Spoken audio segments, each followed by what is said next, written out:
मुंबई विमानतळावर दुबईहून मुंबईला येणाऱ्या महिलेकडून 1 कोटी रुपयांचं सोनं जप्त करण्यात आलंय।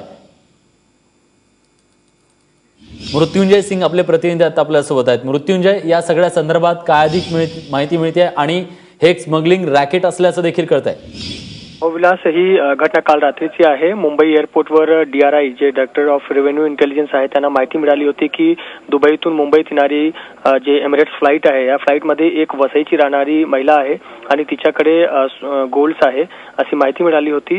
जेव्हा तिने ग्रीन चॅनल क्रॉस केला मुंबई एअरपोर्टवर तेव्हा DRIच्या अधिकाऱ्यांनी त्याला बाजूला घेऊन तपासणी केली आणि तिच्या बॅगमध्ये असे 4 पॉकेट्स मिळाले। त्या 4 पॉकेट्समध्ये 6 किलोचे सोने मिळाले। या सोन्याची किंमत 1 कोटी 16 लाख पेक्षा जास्त आहे। ही महिलेला कस्टम्स ऍक्ट कलमाखाली अटक करण्यात आलेला आहे।